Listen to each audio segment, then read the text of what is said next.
In this video, we're going to talk about the mechanical advantage system. We're going to refer to it as the MA system just for ease of use. We're going to talk about who uses it, which are people with paralysis in their lower body. We're going to talk about setup, how the climber uses it, and how you can make it more efficient. The first step of this process is to get them into the easy seat harness, and I start that from behind. So what I'll do is go behind the climber, flip the harness over their shoulders, and then attach the buckles on the front.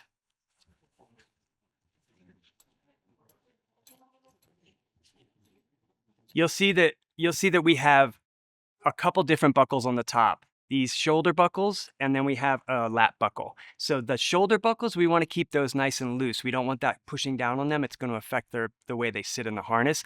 So attach those loosely. On the lat straps, you want to pull those in pretty tight, and then we'll work our way down the harness to the rest of the buckles.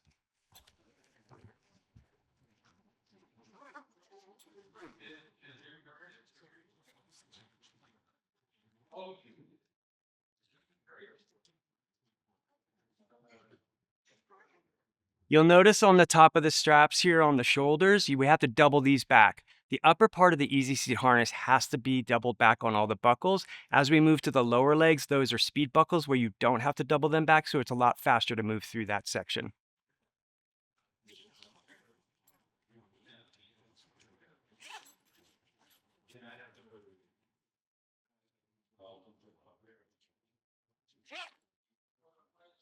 Again, you'll notice that I'm doubling back that upper harness, so just keep that in mind. You always want to make sure you do that.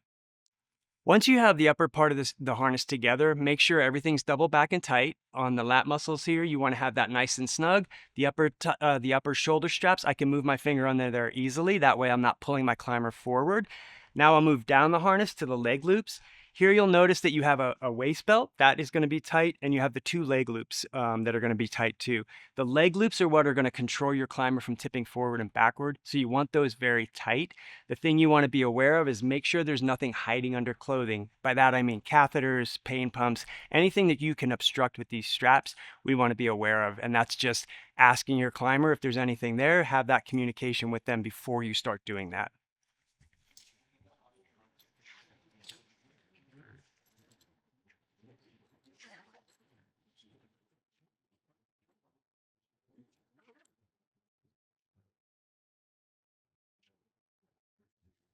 The leg straps come up through from the bottom of the harness. Don't worry about which one you grab. They're equal length. Then they go through your speed buckles. If your climber is able to help you, let them help you. It just makes your job easier and it gives them a little bit more independence. Once your buckles are all attached, that's when I kind of move in front of my climber and then I snug them down really well. What I do is I hold their knee. I do that because when I pull it, then I'm not pulling them off the block and they're more comfortable.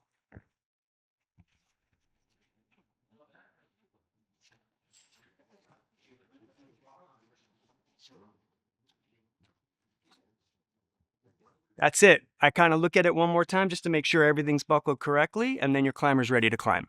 Now that you've seen the climber get into the easy seat harness, the rest of the setup is with the actual components. We start with the Petzl jag traction. That's the bottom of our system. The top of our system is a Petzl Gemini pulley. It's a double spindle pulley that we use at the top that controls the rope for us.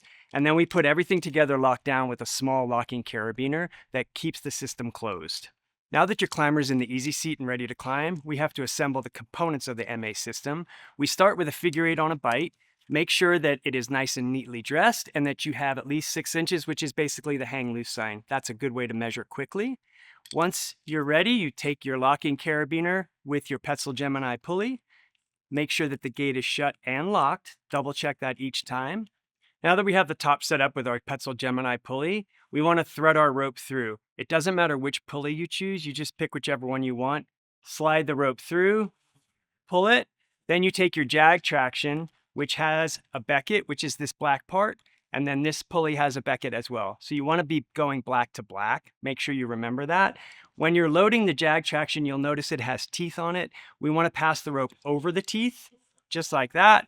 We pull it through, and then we come back up to the pulley that we didn't use on the Gemini pulley. As you come out of the Petzl Gemini on the top, you want to tie an overhand knot that's nice and neat that closes our system.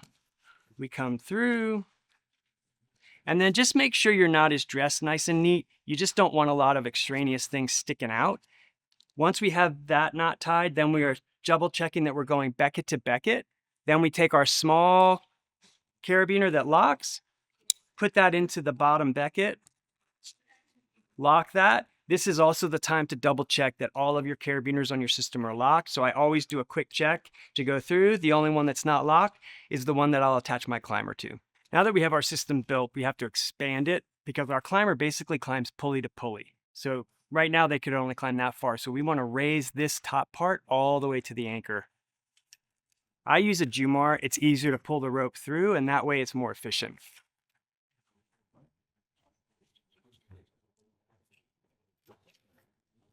Once it gets all the way to the anchor, I'll close the teeth on the jag traction because that allows me to then use it as a motion capture device. The last thing you have to do before your climber leaves the ground is to go through the master point and get everything set. We thread through here, both sides. And then we attach our mechanical advantage to our master point slings. Again, this is when we lock our carabiner and double check. Now that we have the system built, you have to anchor it to the ground with a full strength anchor, connect it to your gree-gree, and then we do a rope access knot. We push through the carabiner from the front. We do one twist, come back around, capture the handle of the gree-gree, snug it down, and then your rope is locked in and ready to go. Now your climber is ready to climb. Now that we're locked here, we have our full strength anchor. What I do is I pull the slack out of the system by pulling down on the rope on the mechanical advantage side. And then once my climber is kind of set, then I can kind of lift them, get them a little bit light. It allows me to look at the harness and just make sure everything is connected properly. We attach our climbing bar to it. This is a Jumar with a handle attached to it. We take out the slack of the system, and what that allows me to do is to make sure she's in the harness correctly, make sure that the dump of the harness is right, which means she's not too far forward or not too far back. She's in a nice, comfortable position. And then we lift her off of the block, and that's how we can get her ready to go.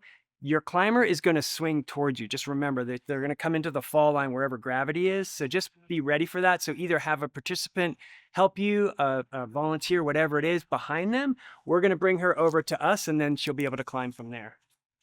Once she's lifting, all I'm doing now is I'm looking at the harness to make sure she's nice and level. If she looks good, then I just lower the handle to her, and your climber is ready to take off and climb. All I'm going to do is keep this rope nice and snug for them so that they don't have any slack and that the rope won't bounce, and then your climber's ready to go. The longer pulls they do, the faster they're going to climb, but it is more stressful, obviously. So you just want them to have a nice, even pace, and it keeps them nice and efficient as they're climbing. I'm pulling down on this rope a little bit, so sometimes I'll give assistance to the climber if they need it. Sometimes they don't need it, and we just kind of push down and keep it snug. If they need a little bit of help, I can help them just simply by pulling on the rope. That gives them a little bit more pull as they go up. Once our climber reaches the top, or however far they're going to climb, we need to bring them down nice and slow and safe. We do that by undoing our rope access knot on our gree-gree, take our handle, open it up, and just bring them down nice and slow. We don't want to rush them down. We want it to be nice, smooth, and even for them to get down to the ground efficiently and safely. Now that you've seen the mechanical advantage system in use, a couple things to keep in mind. Full strength ground anchor is important. Make sure the harness is correctly fitted to the person so we're not getting hot spots and we're not crushing anything underneath their clothing, such as catheters or stomas.